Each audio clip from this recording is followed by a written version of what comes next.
At my husband's birthday, his mistress poured wine on me. 2 years later, I bought their mansion. The room was buzzing with laughter and champagne as the birthday cake rolled in. She stood quietly at the corner, heavily outnumbered by her husband's friends and the mistress he flaunted like a trophy.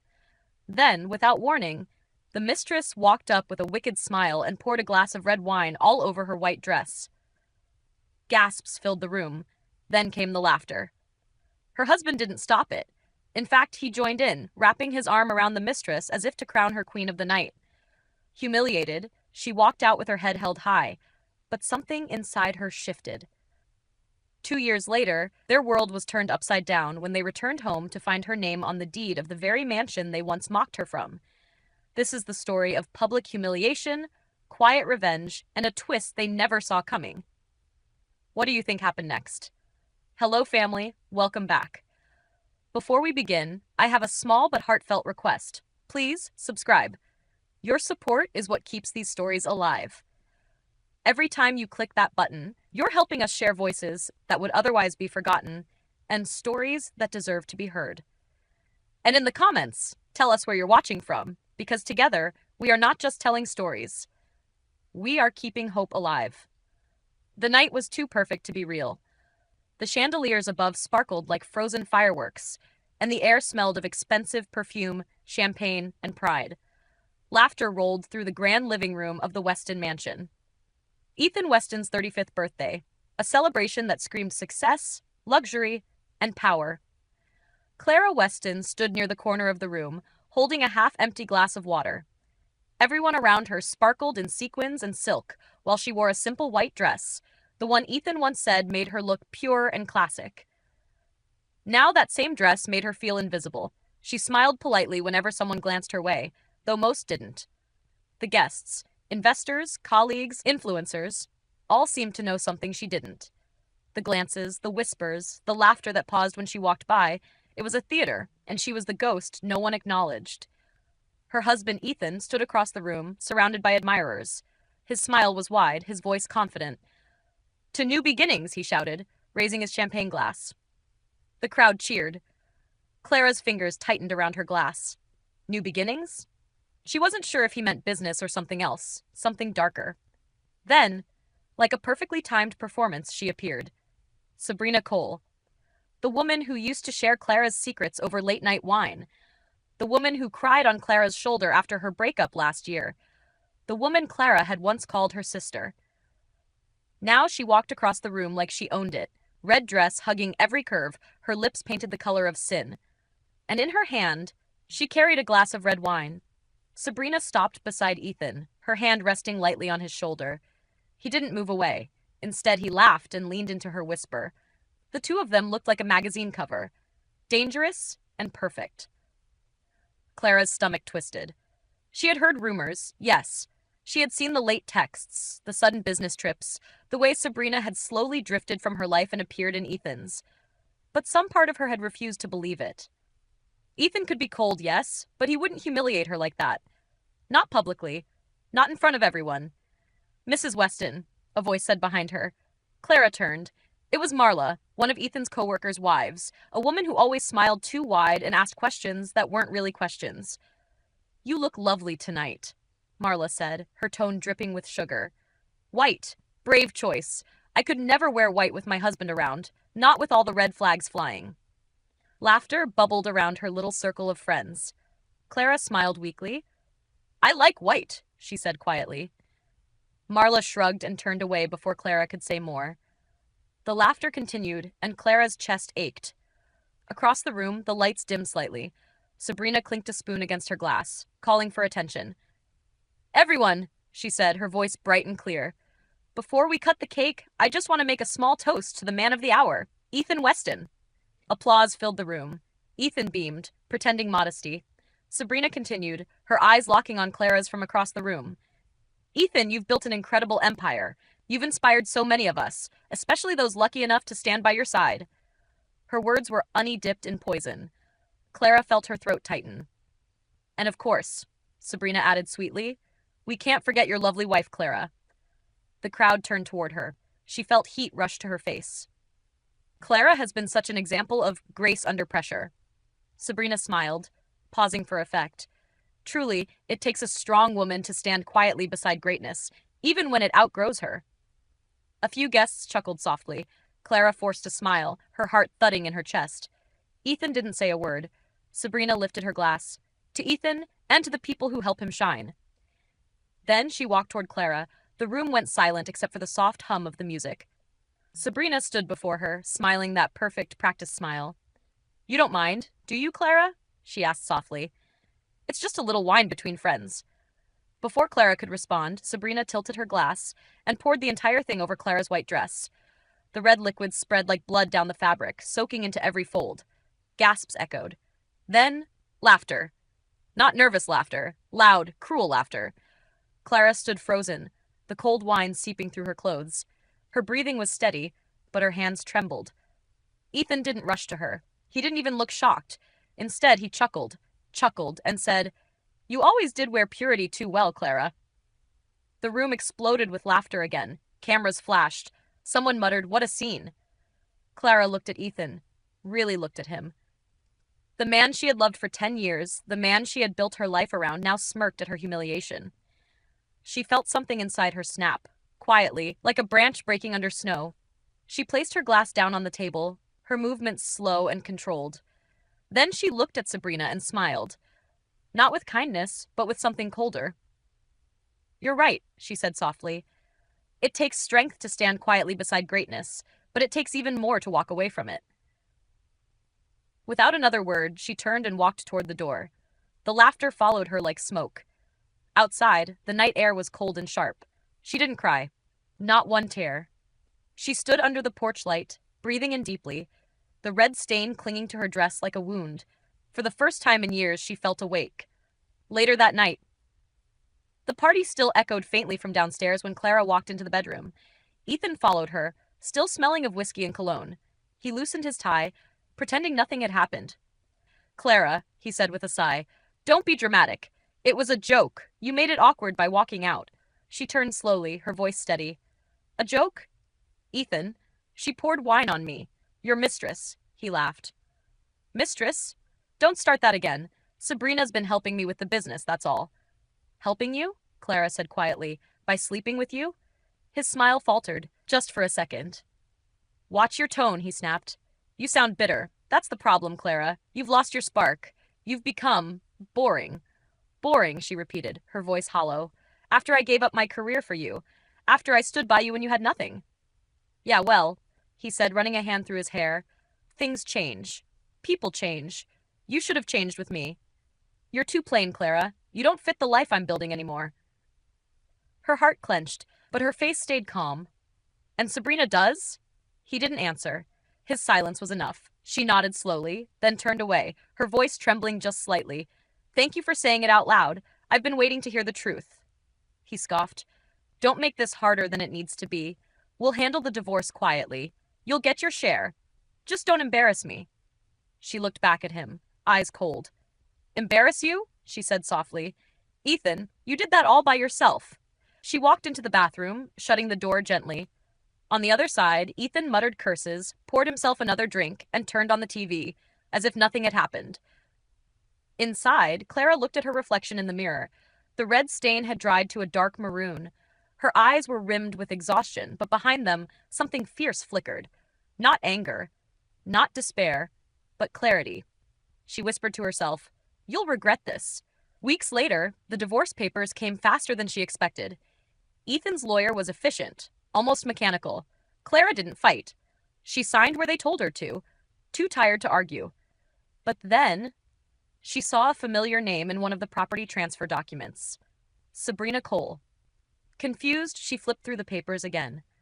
The mansion, the very house she and Ethan had bought with her inheritance, had been refinanced under Ethan's new company, co-owned by Sabrina Cole. Her stomach dropped. He hadn't just betrayed her, he had stolen from her. A week later, social media confirmed what the papers hinted. Photos flooded her feed. Ethan and Sabrina smiling in matching outfits, posing in front of her house. A headline read, Power couple Ethan and Sabrina Cole celebrate their engagement. Engagement. The divorce wasn't even finalized yet. That night, Clara sat alone in her small apartment. No mansion, no friends, No family left to call, just her and the quiet hum of the refrigerator. She stared at her reflection in the window, pale, tired, but not broken. Her phone buzzed, a message from an unknown number. It was a photo. Ethan and Sabrina again, toasting with glasses of red wine. Beneath it, a short message. Hope you're doing well. You'll find someone too. S. Clara's hand trembled, but she didn't cry. She saved the photo, stared at it for a long time, then whispered, "You'll both regret this." Outside, thunder rolled in the distance. And somewhere deep inside her, something shifted. Quiet, steady, unstoppable. The world thought Clara Weston had been humiliated. But what no one knew was that humiliation, when endured in silence, can turn into something far more powerful than revenge. It becomes purpose. If you haven't subscribed yet, we'd love for you to join our community by hitting the subscribe button. Through our stories, we build hope and give a future to children and women who have been abused all over the world. Motivate us by subscribing and turning on your notification bell so you never miss a story that matters. Also, let us know in the comments, where are you watching from, and how did this story speak to you? The divorce was final on a cold Tuesday morning. No storm, no drama, just the scratch of a pen and the sound of papers sliding across a polished wooden desk. "Congratulations," the lawyer said without looking up. "You're officially single." Clara Weston smiled faintly. The word congratulations tasted bitter. Her marriage was gone, her house belonged to another woman, and her name was now being whispered like a warning in the social circles she once called home. Outside the courthouse, the city moved on without her. People hurried past with coffee cups and phone calls, while she stood still, clutching her small handbag, the only thing that still felt like hers. She walked to the bus stop, her heels clicking on the sidewalk. No chauffeur, no black car waiting, just a bus that smelled faintly of rain and old leather. Her phone buzzed. A message from an unknown number. "Heard the divorce went through. Maybe now you'll stop pretending to be the victim. S." She stared at the message, her jaw tightening. Sabrina's cruelty had no ceiling. Clara deleted the message without replying. The bus doors closed, and the city blurred past. She thought about the years she'd given Ethan, her 20s spent building his dreams, the long nights helping with his proposals, the dinners she planned to impress his clients. Every time she had tried to build something of her own, he'd told her, "Focus on what matters, Clara. My success is our success." Now she understood what he meant. Our success had always meant his. 2 weeks later, Clara stood in her new apartment, a small one-bedroom space on the edge of downtown. The paint was chipped, and the kitchen smelled faintly of old takeout, but it was quiet. She unpacked her boxes one by one.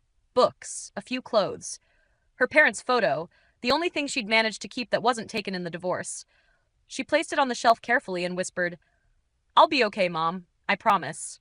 It wasn't true yet, but she wanted it to be. The first few months were brutal. Ethan's family, the Westons, made sure of that. Rumors spread faster than fire. Clara was unstable, jealous, ungrateful. Some even said she'd tried to ruin Ethan's business out of spite. She got calls from old friends, short, awkward conversations that all ended the same way. "I'm sorry, Clara, but Ethan's still close with my husband. I just don't want to be in the middle." They were all in the middle, until it was inconvenient to stand next to her. Her bank account thinned quickly. Ethan's settlement had been small. Most of their assets were business-related, tied to him and Sabrina now. So Clara did what she had to. She found work. During the day, she worked as an assistant at a small home decor store. At night, she cleaned offices downtown. Each morning, she'd wake with sore hands and tired eyes, but at least the silence in her apartment was hers. Still, every now and then, she'd catch a glimpse of them, Ethan and Sabrina, on social media. Luxury dinners, new cars, photos in her house. The caption once read, "Home is where love begins again. Blessed, power couple." She scrolled past it with shaking hands, forcing herself not to look again. But the hardest part wasn't the money or the loneliness. It was the feeling that she'd disappeared, that the world had erased her, replaced her name with a rumor, and moved on. It happened one evening in spring. She was at work in the home decor store, arranging ceramic vases when she heard a loud crash. A man in his 60s had collapsed near the entrance. "Someone call 911, Clara shouted, rushing toward him. She knelt beside him, checking his pulse. His skin was pale and his breathing shallow. She tore open the top buttons of his shirt, kept talking to him to keep him conscious. Stay with me, sir. Help's coming. Okay? You're going to be fine. He blinked weakly. Heart? Medicine? In the pocket? She found the small bottle, gave him a pill with water, and held his hand until the ambulance arrived. As they loaded him onto the stretcher, he caught her wrist and whispered, "Thank you." That was how she met Michael Avery. A few days later, he came back to the store, walking slowly but smiling. "You saved my life," he said. "Least I could do is buy you lunch." Clara hesitated, but his kind eyes and gentle tone made it hard to refuse. They went to a small diner nearby, the kind of place that smelled like coffee and old memories. Over soup and sandwiches, she learned he was a retired investor who still managed a few properties. Widowed, no children. Quiet, observant. "And you?" he asked. "What's your story?" Clara smiled faintly. "It's a long one." "I've got time," he said. So she told him, not everything, but enough. About the marriage, the betrayal, the humiliation. He listened without interrupting, just nodding slowly. When she finished, he said, "You know, Clara, losing everything isn't always the worst thing. Sometimes it's the first honest thing that ever happens to us." She laughed softly. "That's one way to look at it." "I mean it," he said. "When you have nothing left to protect, you stop living for other people. That's when you start living for yourself." His words lingered with her long after that lunch. Weeks passed, and Michael became a regular presence in her life. He'd stop by the store, ask how she was doing, bring her coffee. One day he asked, "Do you ever think about owning something again? A home, maybe?" Clara laughed. "I can barely pay rent." He smiled.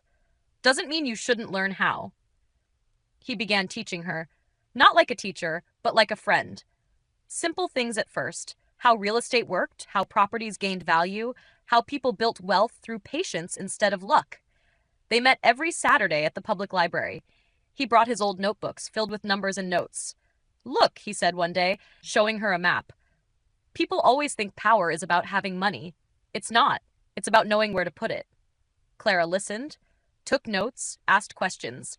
For the first time in years, her mind felt alive again. With time, she started seeing beauty where others saw brokenness. At the store, she'd look at damaged furniture or chipped walls and imagine how they could be fixed. That thought grew into something, an idea. She started helping local clients redesign their homes on a budget. Word spread fast. Clara Weston, the woman with an eye for renewal. Her small side jobs turned into a business, Reclaimed Design Co. She worked hard, early mornings, late nights, but she felt purpose again. One day, she got her first big client, a single mom who'd inherited a rundown house. When Clara finished the redesign, the woman cried and hugged her. "I didn't think this place could ever feel like home again," she said. Clara smiled softly. "Everything can be rebuilt. You just have to start." Still, there were nights she couldn't sleep. Nights when she saw Ethan and Sabrina's faces in her dreams. Nights when she remembered the laughter, the red wine, the shame. But each morning, she reminded herself, "You're not the same woman anymore." Her confidence began to return, piece by piece. Her small business earned enough to move her into a better apartment, bright, airy, with plants by the window. For the first time since the divorce, she looked around her home and felt something close to peace. Then came the twist of the knife. One afternoon, while reviewing old documents for her taxes, she found something buried deep in her divorce paperwork, a financial report she hadn't fully understood before. She read through it slowly, frowning. Under down payment on Marigold Estate, their former mansion, the listed source was Clara Weston Trust, her inheritance. The money her parents had left her, the money she thought was in her own account, had been used to buy that house. Her heart stopped. She read it again and again, until the letters blurred. Ethan hadn't just taken her pride. He'd used her family's legacy to build the mansion where he now lived with another woman. And he never told her. She stood up so quickly her chair fell backward. Her breath came in shallow gasps. For a long moment, she just stared at the papers, her mind spinning. Then she laughed, a sharp, hollow sound. "Of course he did," she whispered. "Of course." Her phone buzzed, a social media notification. Against her better judgment, she opened it. There they were again. Ethan and Sabrina, posing in the mansion's grand foyer, champagne glasses raised. The caption read, "Grateful for every blessing this home has given us. Love built this." Clara's jaw clenched. Love didn't build that house, she thought. My parents did. Her eyes burned, but no tears fell. She picked up the papers again, folded them neatly, and placed them in a folder marked Keep. Then she whispered to herself, calm and cold, they built their empire on my name. One day, I'll take it back. From that night on, something changed in Clara. She threw herself into her work, not out of desperation, but focus. She started reading everything she could about property ownership, investments, and asset recovery. Michael noticed the shift. You're different lately, he said one morning over coffee. Clara smiled faintly. I'm learning how power works. He nodded slowly. Good. Just remember, the best revenge is never loud. She met his eyes. I don't want revenge. I want what's mine. He smiled knowingly. That's what all the best revenge stories begin with. Months passed. Clara's business grew. She built a quiet network of clients and connections. Decorators, agents, small investors. Her designs started appearing in magazines. And while Ethan and Sabrina flaunted their luxury online, Clara was building something stronger. Something they couldn't see coming. Every time she looked at the mansion in her saved photos, she felt no rage now, only resolve. She'd lost her marriage, her name, her place in society, but in the silence of that loss, she had found something priceless. Clarity. And clarity, she realized, was more powerful than love or revenge. One evening, Michael asked, if you could do anything now, anything at all, what would you do? Clara looked out the window, her voice soft but steady. I'd buy back everything that was taken from me, every inch of it, even the house. He raised an eyebrow. The same one? The same one, she said. I helped design it. Every wall, every room, I know that place better than they ever will. Michael smiled. Then maybe one day you should own it again. She nodded. One day. Her tone was calm, but her eyes burned with purpose. The world thought Clara Weston had vanished after her humiliation, but she hadn't vanished. She was learning, watching, building, becoming the kind of woman no one sees coming, until it's too late. The morning light spilled through floor-to-ceiling windows, bright and soft against the polished oak floors. Clara Weston sat at her desk, reviewing a stack of contracts, her pen tapping rhythmically. Her office was minimalist, no clutter, no distractions. Every object in the room had purpose, just like her. 2 years had changed everything. The woman once humiliated at her husband's birthday party, the one who'd stood silent in a wine-soaked dress while laughter filled the room, was gone. This version of Clara was calm, precise, and utterly composed. Her phone buzzed. Morning, Michael, she said, answering. Morning, partner, came the familiar warm voice. Michael Avery, her mentor and now business partner. He sounded proud, as always. We got the appraisal back for the Oakwood property. Looks like you were right again. That place is worth triple what we paid. Clara smiled faintly. It's never about luck, Michael. It's about timing. He chuckled. You say that every time. Remind me never to bet against your timing. They talked numbers for a few minutes. Rental yields, renovations, potential buyers. It was all second nature to her now. Clara had become known quietly in certain circles, the woman with an uncanny eye for value. When they hung up, she leaned back in her chair and glanced at the framed quote on her wall. Silence isn't weakness. It's preparation. She had written that herself one sleepless night. Her phone buzzed again, this time with a message from her assistant, Lena. Got a new property alert. You might want to see this. Looks familiar. Clara frowned. Send it to my email, she replied. Seconds later, a file appeared in her inbox. She opened it and froze. There it was. Marigold Estate. Her old home. The mansion where her humiliation had begun. The house Ethan and Sabrina had stolen, with her money. It was listed for sale. For a long moment, Clara said nothing. Her hand stayed perfectly still on the mouse. She stared at the image, the same stone pillars, the same grand staircase she'd designed herself. Except now, the photos told a different story. The garden was overgrown, the fountain dry, the walls dull and cracked. The caption beneath the listing read, Bank foreclosure, quick sale preferred.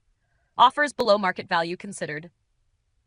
Her lips parted slightly, disbelief flickering into something else, something colder, deeper. 2 years. That's all it took for their empire to rot. Clara's eyes narrowed as she scrolled through the photos. The luxury had decayed. The life they'd flaunted was gone. And she didn't even have to lift a finger. That evening, she met Michael at a quiet restaurant. He noticed the unusual stillness in her expression. What's on your mind? He asked. Clara slid her phone across the table, showing him the listing. He studied it for a moment, then looked up slowly. That's the house, isn't it? She nodded. The one they bought with my inheritance. The one they mocked me in. Michael exhaled softly. Life has an interesting sense of balance. I didn't plan this, she said. I just saw it. It's for sale. Foreclosure. He leaned back in his chair, thoughtful. So what are you going to do? Clara stirred her coffee, the spoon clinking against the porcelain cup. I'm going to buy it. He smiled slightly. I had a feeling you'd say that, but I have to ask, why? Foreclosure? Foreclosure. She looked up, her voice steady. Because it's mine. Always was. I built that home with my ideas, my money, my heart. They destroyed it. I'm just reclaiming what's mine. Michael studied her quietly, then nodded. Then, let's do it smartly. We'll keep your name off everything. Use one of the shell companies. No one needs to know. Exactly, she said. No one. That night, she walked into her apartment and stood by the window. The city lights shimmered below, restless and alive. Clara thought about the last time she'd stood in that mansion. The laughter, the wine, Ethan's smirk. For 2 years, she'd rebuilt herself brick by brick, word by word, deal by deal. And now, without a single confrontation, fate had dropped the same house into her path, broken, desperate for someone to save it. She smiled faintly. I'll take care of it, she whispered. This time, it'll belong to someone who deserves it. The next week, the world seemed smaller, gossip moving faster than truth. At first, Clara ignored it. But one morning, while reviewing offers, her assistant Lena rushed in, phone in hand. You need to see this, she said. On the screen was a headline, Ethan Weston's company under investigation for fraud allegations. Clara's pulse quickened slightly. She read the article carefully. Ethan's new tech company, Westcorp Innovations, had been bleeding money for months. Investors were pulling out. Lawsuits were piling up. Sabrina had been accused of misusing company funds for personal expenses. Jewelry, travel, luxury cars. Their mansion, her mansion, had been used as collateral for Ethan's loans. When the company collapsed, the bank came knocking. Clara leaned back, her expression unreadable. Lena watched her carefully. Are you okay? Clara nodded. I'm fine. But inside, a quiet satisfaction stirred. She didn't gloat, didn't smile. It wasn't joy she felt, it was justice. Michael called later that day. I saw the news, he said. Looks like you'll be getting that property for half the price. I'm not buying it for the price, she replied. I'm buying it for the story. He chuckled softly. Well, it's about time the story started turning in your favor. A week later, the city buzzed with talk of a charity gala. The same event Ethan and Sabrina used to flaunt their wealth at every year. This time, they were attending not as hosts, but as guests, barely hanging on to their reputation. Clara received an invitation, courtesy of one of her new business clients who didn't know her past connection. When she saw their names on the guest list, she hesitated for only a moment, then decided to go. Not to confront them. Not yet. Just to see. The night of the gala was crisp and clear. The venue glittered with gold lights and expensive laughter. Clara arrived in a sleek black gown, simple but elegant, her hair swept up. She looked nothing like the woman Ethan once humiliated. Heads turned when she walked in. Her quiet confidence carried more presence than noise ever could. She greeted familiar faces. People who had once looked down on her now greeted her warmly, having no idea who she truly was.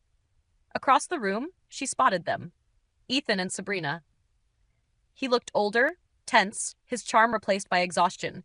She looked brittle beneath her diamonds, the shine gone from her eyes. They didn't see her. Clara stood near the balcony, half hidden by shadows, and watched. Sabrina's voice carried, sharp and panicked. You said the investors would fix it, Ethan? You said we'd be fine. Keep your voice down, he hissed. Do you want everyone to hear? Everyone already knows, she snapped. We're broke, Ethan. The house is gone, the company's gone, and you're still pretending you're in control. Don't you dare blame me, he shot back. You're the one who spent half our money trying to play queen of social media. People nearby glanced awkwardly their way. A few whispered. Clara watched silently, her expression calm. The same man who once mocked her now stood small, cornered, desperate. She felt no pity, only distance. This wasn't revenge. This was karma, unfolding on its own timeline. The next morning, she walked into the closing office, neutral and calm, a cup of coffee in her hand, paperwork in her briefcase. The real estate agent greeted her warmly. "Good morning, Miss Morgan," he said, using the alias tied to her shell company. "Are you ready to finalize the purchase?"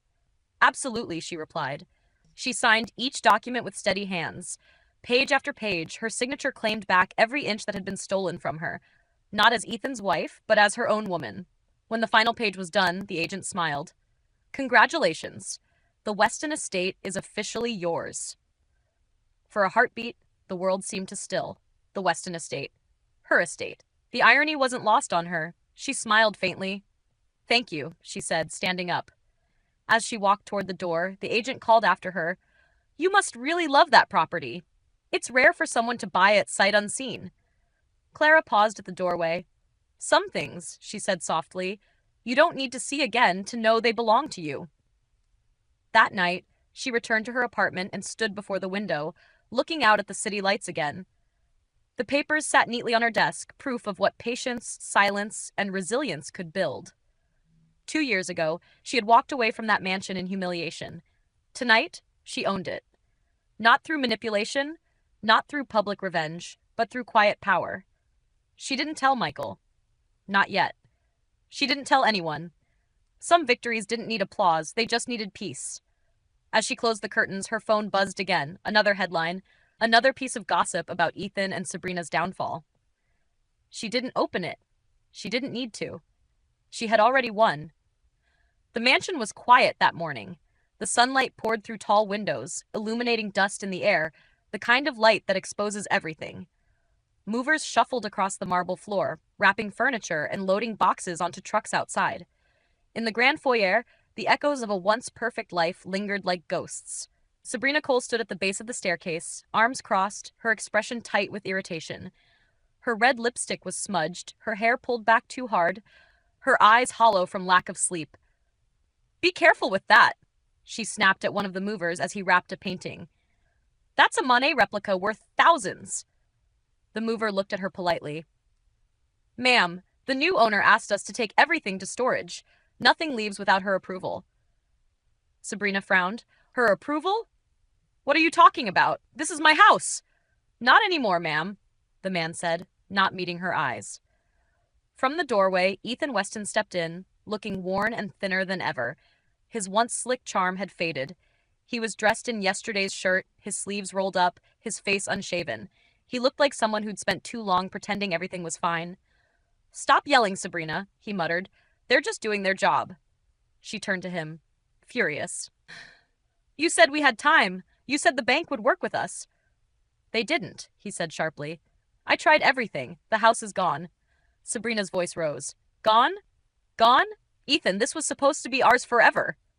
He sighed heavily. "Forever's expensive, Sabrina." She glared at him, her eyes blazing. "Don't you dare blame me. You're the one who gambled our company's future away. You and your stupid deals and your ego." "Keep your voice down," he snapped. "We still have to face the new owner. Don't make it worse." "New owner?" she repeated, narrowing her eyes. "And who exactly is that? Some investor? Another old man trying to show off?" Ethan didn't answer. He didn't know. All he knew was that someone, anonymous, wealthy, and efficient, had bought their mansion through a shell company. They'd received the notice 2 weeks ago. No explanation. No second chances. And now, here they were, reduced to strangers in the very home they'd once flaunted on magazine covers. Outside, another truck rumbled to life. Sabrina sank onto the staircase, shaking her head. "It's not fair," she whispered. "We worked for this life. We deserve it." Ethan gave a humorless laugh. "You think this is work? Posting photos and throwing parties? You burned through more money than I made in a year." She stood up sharply. "At least I made you look good while it lasted." Ethan's jaw tightened. "You made me a joke, Sabrina." "You made us a joke." They stared at each other, two people bound by greed, not love. Then a sound broke through the silence. The front door opened. A woman's heels clicked across the marble floor, slow, calm, deliberate. Sabrina turned first, ready to unleash her usual sharp tongue, but the words died in her throat. Clara Weston stepped into the foyer. She looked breathtaking. Her hair was pulled into a neat bun, her dress was ivory silk, elegant, understated, powerful. And in her hand she held a glass of red wine. The air went still. Sabrina's mouth parted slightly, her eyes wide with disbelief. Ethan froze where he stood. For a few seconds, no one spoke. Finally, Clara broke the silence. Her voice was soft, controlled. Careful, she said, glancing at the movers, then back to Sabrina. Red doesn't come out easily. I should know. Sabrina's face flushed. The memory hit her like a slap. The birthday party, the laughter, half the wine she had poured on Clara's white dress. You, she stammered, pointing at her. What are you doing here? Clara smiled faintly, stepping forward. I could ask you the same question. Ethan's voice cracked. Clara, what is this? She looked at him, the man who had once been her husband, her destroyer, her teacher in betrayal. And yet, she felt nothing now. No anger, no sadness, just calm. I own this house, she said simply. The words hung heavy in the air.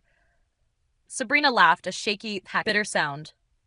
What are you talking about? That's impossible. Clara took a sip of her wine, her tone steady. It's not impossible. It's legal. I bought this property 2 weeks ago. Every inch of it now belongs to me. Ethan's eyes narrowed. You expect me to believe that? Clara set the wineglass down gently on the table beside her. You don't have to believe it. You can read it. She reached into her handbag, pulled out a folder, and handed it to him. Inside were the closing documents, bank transfers, and the deed, stamped, sealed, and unmistakably hers. Ethan's face drained of color. Sabrina grabbed the papers from his hand, flipping through them frantically. No, this can't be real. It's real, Clara said softly. Your bank sold it to my company, the same company you once told me I wasn't smart enough to run. Sabrina's hands trembled. You? You planned this. Clara shook her head. No, I didn't plan anything. Life just brought it back around. The silence stretched until Ethan broke it. You think this makes you better than us? His voice was rough, desperate. You think owning this house means you've won? Clara met his gaze steadily. No, Ethan. I don't believe in winning over people. I believe in reclaiming what's rightfully mine. Sabrina scoffed. You just got lucky. You couldn't survive without writing someone else's success. That's why you married Ethan in the first place. Clara turned to her slowly. You're right about one thing, Sabrina. I did marry Ethan believing in his success. I believed in his dreams more than he did. I gave him everything. My time, my love, my money. And he spent it all trying to impress people who don't even remember his name. Ethan's jaw clenched. Don't lecture me, Clara. You have no idea how hard I worked. Oh, I do, she cut in gently. I watched you work hard to destroy yourself. You were just too proud to notice. At that moment, another voice echoed from the hallway. Clara? It was Margaret Weston, Ethan's mother. Her pearls gleamed, her expression sharp and judgmental as ever. She had always despised Clara, calling her the charity case. Ethan married out of guilt. She looked around the room, confused. What's going on here? Sabrina, grasping for an ally, rushed to her. Mrs. Weston, she's claiming she owns the house. She's lying. Margaret's eyes darted to Clara, full of disdain. You? You think you can afford a home like this? Don't be ridiculous. Clara reached for her folder again and handed Margaret a copy of the deed. It's all there. I bought it legally. Margaret snatched the papers, scanned them, then froze. Her eyes widened as she reached the last page, the bank seal, the signature. She looked up slowly. How did you get the money? Clara smiled softly. From the inheritance your son used without my permission to buy this mansion in the first place. Margaret went pale. That's impossible. Nothing's impossible, Clara said. I just had to learn how to make things right. For the first time in years, the older woman had no words. She looked away, defeated. Ethan tried to compose himself, straightening his shoulders. You can't just throw us out. We have a right to be here until... You have a right to collect your belongings, Clara interrupted quietly. That's all. The rest stays. Sabrina's voice cracked. You're enjoying this, aren't you? Watching us lose everything? Clara shook her head. No, Sabrina. I don't enjoy it. I just don't stop it. She turned and walked toward the window, gazing out at the overgrown garden, the same garden she had once planted roses in. When I left this house, she said softly, you laughed. You both did. You thought I was weak because I didn't fight back. But sometimes, silence is the most dangerous thing in the world. Sabrina looked away, her lips trembling. Ethan stayed silent, staring at the floor. Clara turned back to them, her expression calm. I'm not here to destroy you. Life already handled that. I'm just here to reclaim my peace. Ethan's voice cracked. Peace? You call this peace? Yes, she said, Because peace isn't about forgiving people who never apologized. It's about no longer needing them to. Outside, the movers finished their work. The last truck pulled away, leaving the house empty except for echoes and regrets. Sabrina picked up her purse, her face pale. "Come on, Ethan," she said quietly. "Let's just go." He didn't move. He looked at Clara, searching her face for something, anger, pity, anything. But there was nothing left for him there. "Was I ever enough for you?" he asked finally. Clara looked at him for a long moment. "You were enough for the woman I used to be, but not for the woman I became after you." He nodded slowly, eyes glistening. "I didn't think you had it in you." She smiled faintly. "Neither did you." Hours later, the mansion was quiet again. The movers were gone. The air felt lighter, as if the walls themselves could finally breathe. Clara walked through the empty halls, barefoot now, her heels echoing softly on the marble. She paused by the grand staircase and ran her fingers along the railing she once helped choose. It felt like touching an old scar, healed, but still there.